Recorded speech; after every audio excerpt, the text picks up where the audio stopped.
সুপ্রিয় শিক্ষার্থীবৃন্দ, তোমাদের সবাইকে স্বাগত জানাচ্ছি। আমি রন ইসলাম। আজকের ক্লাসে আমরা নবম দশম শ্রেণীর হিসাব বিজ্ঞান দশম অধ্যায় নিয়ে আলোচনা করব। পূর্ববর্তী ক্লাসে আমরা কিন্তু শিখেছিলাম যে কিভাবে বিশদ আয় বিবরণী প্রস্তুত করতে হয়, কিভাবে আর্থিক বিবরণী তৈরি করতে হয়, কিভাবে মালিকানা সত্ত্ব বিবরণী তৈরি করতে হয়, এই সকল বিষয়সমূহ। তো আজকের ক্লাসে আমরা যা পড়ব সেটি হচ্ছে উদাহরণ 1, অর্থাৎ একটি পূর্ণাঙ্গ অঙ্কের মাধ্যমে তোমাদেরকে দেখানো হবে কিভাবে বিশদ আয় বিবরণী তৈরি করতে হয়, কিভাবে মালিকানা সত্ত্ব বিবরণী তৈরি করতে হয়, এবং নেক্সট ওয়ান হচ্ছে কিভাবে আমরা আর্থিক অবস্থার বিবরণী তৈরি করব। আজকের আলোচনা সমূহ আমার পূর্ণাঙ্গ একটি উদাহরণ সলিউশন। ওকে, তাহলে আমরা শুরু করতে যাই। দেখো তাহলে কিভাবে আমরা বিশদ আয় বিবরণী প্রস্তুত করব। তো বিশদ আয় বিবরণী প্রস্তুত করতে হলে তোমাদেরকে শিক্ষার্থীরা অবশ্যই আগে অঙ্কটি ভালোভাবে পড়ে নিতে হবে। তো আমি একটু অঙ্কটি পড়ে দিচ্ছি। চার্টার্ড অ্যাকাউন্টেন্ট জনাব A.R. আকনের audit firm Akon and associates এর 2017 সালের 31 ডিসেম্বর তারিখের রেওয়ামিল ও অন্যান্য তথ্যাদি হতে বিশদ আয় বিবরণী, মালিকানা সত্ত্বের পরিবর্তন বিবরণী এবং আর্থিক অবস্থার বিবরণী প্রস্তুত করতে হবে।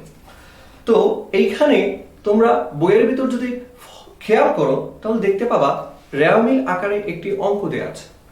তো এইখান থেকে তোমাদেরকে অবশ্যই খরচ, সম্পদ, আয়, ব্যয় এগুলো আলাদা আলাদা ভাবে বিবেচনা করতে হবে। দেখলাম নিচে অন্যান্য তথ্যাবলী দেওয়া আছে। এই অন্যান্য তথ্যাবলীগুলো তোমাদেরকে অবশ্যই আগে ম্যাচিং করতে হবে, মিল করতে হবে।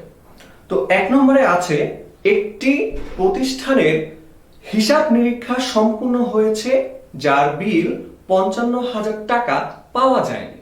এই যে 55,000 টাকা পাওয়া যায়নি, এই 55,000 টাকার নাম হচ্ছে আমার প্রাপ্য নিরীক্ষা ফি। এটা আমার নিরীক্ষা ফি যেখানে আছে সেখানে একটি দাগ দিয়ে রাখতে হবে যাতে আমি অঙ্ক করার সময় ভালোভাবে মিলাতে পারি। যোগ করতে হবে এটা নিরীক্ষা ফি এর সাথে। এরপর 2 নম্বর অন্যান্য তথ্যাবলী যদি খেয়াল করি তাহলে দেখতে পাবো 3 মাসের অফিস ভাড়া বকেয়া আছে। এই যে বকেয়া, আমরা আগেই বলেছিলাম যত বকেয়া সেগুলো যোগ হয় আর যত অগ্রিম সেগুলো বিয়োগ হয়। তো আমরা অফিস ভাড়া বকেয়া যেহেতু রয়েছে অফিস ভাড়ার সাথে যোগ করে দেব। এরপর 3 নাম্বার অন্যান্য তথ্যাবলীতে দেওয়া আছে অফিস সরঞ্জামের উপর 10% অবচয় ধরতে হবে। এই অফিস সরঞ্জাম সাথে আমাকে কি করতে হবে, অবচয় ধার্য করতে হবে। যত পার্সেন্ট অবচয় সেটি খরচ হিসেবে দেখাতে হবে। তো আমরা দেখতে পেলাম যে আকন অ্যান্ড অ্যাসোসিয়েটস ফার্ম যেটি আছে সেটি হচ্ছে আমার একটি সেবামূলক প্রতিষ্ঠান। তো সেবামূলক প্রতিষ্ঠানের জন্য বিশদ আয় বিবরণী কিভাবে তৈরি করতে হয় সেটি কিন্তু আমরা পূর্ববর্তী ক্লাসে বলেই দিয়েছিলাম। শুধুমাত্র আয়সমূহ লিখব এবং নিচে তার ব্যয়সমূহ লিখে বিয়োগ করে দিলে আমার যে টাকা পাওয়া যাবে সেটা হচ্ছে নিট মুনাফা অথবা নিট ক্ষতি। তাহলে চলো শিক্ষার্থীরা আমরা শুরু করে দিই কিভাবে বিশদ আয় বিবরণী এই প্রতিষ্ঠান থেকে তৈরি করব।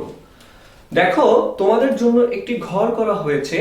এই ঘরের ভিতর বিবরণ, টাকা, টাকা, টাকা, 3টা টাকার ঘর দিতে হবে। আর উপরে আকন অ্যান্ড অ্যাসোসিয়েটস বিশদ আয় বিবরণী 2017 সালের 31 ডিসেম্বর। এটি তোমাদেরকে অবশ্যই লিখতে হবে, না হলে নাম্বার কম আসতে পারে। প্রথমে লিখব আমরা আয়সমূহ। প্রথমে কি লিখব, আয়সমূহ। তারপর এই আয়সমূহতে যে আয়গুলো হয় সেগুলো বসিয়ে দেব। তাহলে আমরা দেখি কি কি আয় হতে পারে তোমার অঙ্কের। দেখো যদি অঙ্কে খেয়াল করি তাহলে দেখতে পাওয়া যাবে এইখানে আমার নিরীক্ষা ফি হচ্ছে একটি আয়।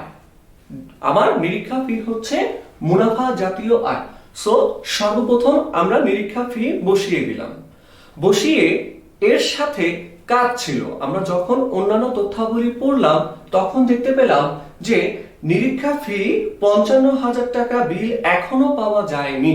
তাহলে এই 55,000 টাকা হচ্ছে আমার প্রাপ্য নিরীক্ষা ফি। এটিকে যোগ করতে হবে। যোগ করে দিলাম। যোগ করলে হলো আমার 9,25,500 টাকা। এই 9,25,500 টাকা আমরা একসাথে আয়ে বসিয়ে দিলাম যোগ করে। এরপর যদি আমরা খেয়াল করি তাহলে দেখতে পাবো অফিস ভাড়া এটি একটি খরচ, বিদ্যুৎ ও টেলিফোন খরচ এটা একটা খরচ, নগদ তহবিল এটা একটা খরচ, সম্পদ, বিনিয়োগ এটা একটা সম্পদ, প্রাপ্ত লভ্যাংশ। এই দেখো, প্রাপ্ত লভ্যাংশ এটি হচ্ছে আমার একটি আয়।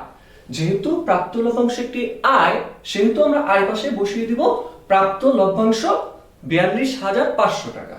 দেখি বসালাম। এইবার আর কোনো আয় আছে কিনা সেটি তোমাকে খুঁজতে হবে। দেখো, অগ্রিম অডিট ফি এগুলো আমার খরচ অথবা আয় নয়। যাতায়াত খরচ এটাও আমার আয় নয়। বীমা খরচ এটাও আয় নয়। তাহলে আর কোনো আয় অঙ্কে দেখতে পেলাম নেই, সেহেতু আমরা দুটি আয় যোগ করে দিব। যোগ করলে 9,25,500 টাকার সাথে 42,500 টাকা যখন যোগ করা হয় তখন পেলাম আমরা 9,68,000 টাকা। এইবার আমরা লিখব ব্যয়সমূহ। নিচে ব্যয়সমূহ লিখে এর আন্ডারে যেই খরচগুলো হবে মুনাফা জাতীয় সেগুলো বসিয়ে দিব। তো বসাচ্ছি, দেখি প্রথম থেকে আবার ধরি আমরা। মূলধন এটি একটি দায়, আসবে না। মালিকানা সত্ত্ব, তো অফিস সরঞ্জাম একটি সম্পদ, এটা আসবে না। কিন্তু অফিস সরঞ্জাম সম্পর্কে নিচে বলা হয়েছে 10% অবচয় ধরতে হবে। 10% অবচয় আমরা করে দিব একটু পর।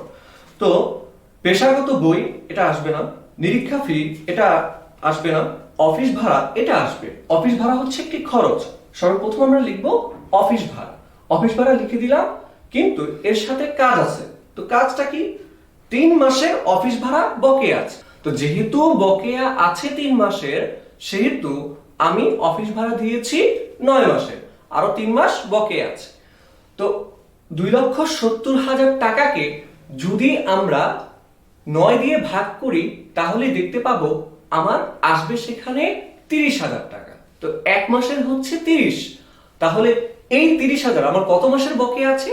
3 মাস। তো 1 মাসের যেহেতু 30,000 টাকা, তাহলে 3 মাসের টাকাকে আমরা গুণ করতে পারি।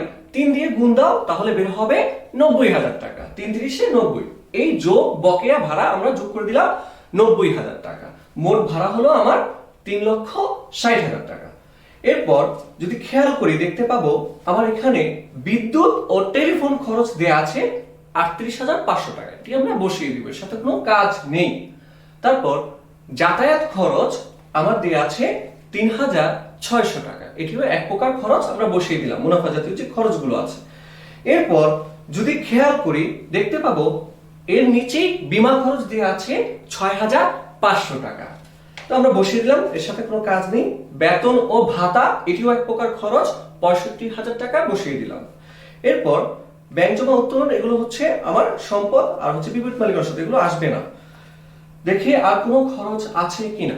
একটি খরচ অবশ্যই আছে, সেটা হচ্ছে একদম নিচে অন্যান্য তথ্যাবলীতে যদি খেয়াল করো তাহলে সেখানে দেয়া আছে অফিস সরঞ্জামের উপর 10% অবচয় ধরতে হবে। তাহলে আমরা দেখি একটু অফিস সরঞ্জাম কত টাকা। অফিস সরঞ্জাম আমার বইয়ে দেয়া আছে 2,20,000 টাকা। তাহলে এর উপর 10% অবচয় ধরলে কত হবে? দেখো, যদি 2,20,000 টাকার উপর 10% অবচয় ধরি তাহলে পাবো আমরা সেখানে 22,000 টাকা। এই 22,000 টাকা হচ্ছে আমার অবচয় অর্থাৎ খরচ। তো আমরা লিখবো অফিস সরঞ্জামের অবচয় 22,000 টাকা। খরচ পাশ বসানো হয়ে গেল, আর কোনো খরচ নেই। সেহেতু আমরা যতগুলো খরচ পেলাম এই খরচের সাইডগুলো আমরা যোগ করে দেব। যোগ করলে আমরা পাবো 4,95,000 টাকা। 4,95,000 টাকা হচ্ছে আমার মোট খরচ, আর 9,68,000 টাকা হচ্ছে আমার মোট আয়। তাহলে এই 9,68,000 টাকা থেকে 4,95,000 টাকা বিয়োগ করলে যেই টাকা থাকে সেটাকে বলবো আমরা নেট মুনাফা। যদি আমরা 9,68,000 টাকা থেকে 4,95,000 টাকা বিয়োগ করি তাহলে দেখতে পাবো আমার 4,72,400 টাকা থাকে। এই 4,72,400 টাকা হচ্ছে আমার নেট মুনাফা। এই ছিল আমার বিশদ আয় বিবরণী প্রস্তুতের পূর্ণাঙ্গ একটি সলিউশন। এইবার আমরা দেখব কিভাবে মালিকানা সত্ত্ব বিবরণী তৈরি করতে হবে।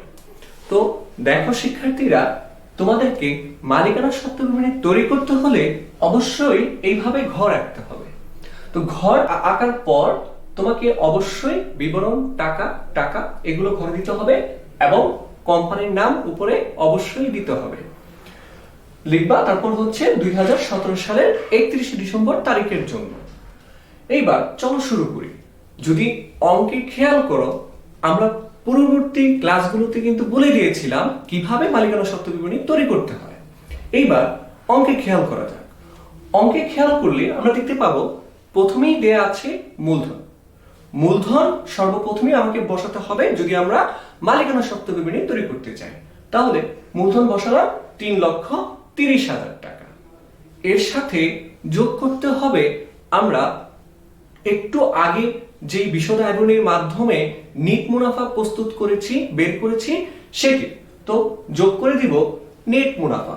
নেট মুনাফা হচ্ছে 4,72,400 টাকা। এটা আমরা যোগ করে দিলাম। যোগ করলে বের হলো 8,02,400 টাকা। এইবার এখান থেকে আমাকে বিয়োগ করতে হবে উত্তোলন। তাহলে চলো উত্তোলনটা একটু খুঁজে নাও বই থেকে। যদি উত্তোলনটা খুঁজি তাহলে দেখতে পাবো উত্তোলন হচ্ছে 48,000 টাকা। এইবার দেখব উত্তোলনের কোনো সুদ দেয়া আছে কিনা। অবশ্যই নেই। যেহেতু নেই সেহেতু আমরা জাস্ট শুধুমাত্র 8,02,400 টাকা থেকে 48,000 টাকা বিয়োগ করে দিব। বিয়োগ করলে আমরা যে অঙ্কটি পাই সেটি হচ্ছে 7,54,400 টাকা। এই 7,54,400 টাকাই হচ্ছে মালিকানা সত্ত্ব অথবা সমাপনী মূলধন। এই ছিল আজকে মালিকানা সত্ত্ব বিবরণীর পূর্ণাঙ্গ একটি সলিউশন। এখন আমরা তৈরি করব আর্থিক অবস্থার বিবরণী। একটি ছক দেখতে পাচ্ছ তোমরা। আর্থিক অবস্থার বিবরণীর বিবরণ টাকা টাকা টাকা, তিনটি ঘর দিতে হবে। তারপর উপরে আকন এন্ড অ্যাসোসিয়েটস আর্থিক অবস্থার বিবরণী 2017 সালের 31 ডিসেম্বর। এগুলো অবশ্যই শিক্ষার্থীরা তোমাদেরকে লিখতে হবে। চলো তাহলে শুরু করে দিই অঙ্ক।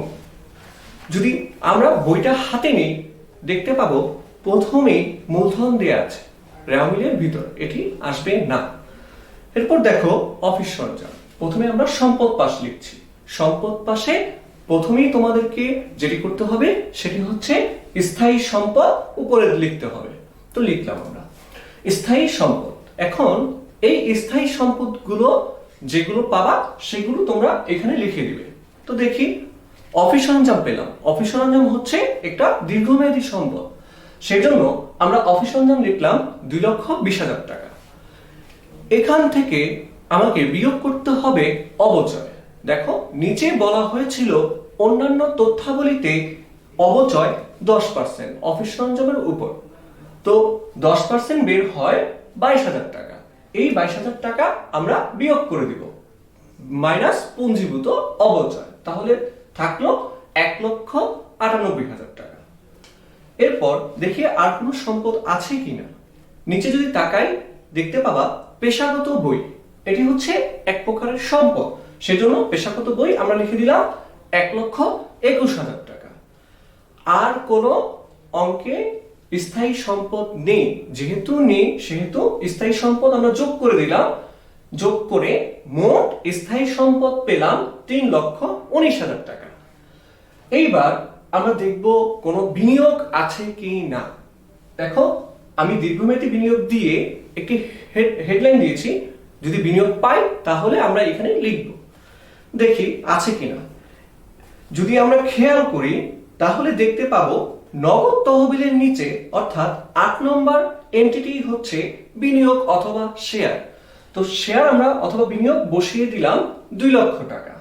এরপর আমরা খুঁজবো যে কোনো চলতি সম্পদ আছে কিনা। চলতি সম্পদ দিয়ে হেডিং দিলাম। এইবার দেখব আমরা চলতি সম্পদগুলো কি। চলতি সম্পদ হচ্ছে প্রাপ্য অডিট ফি।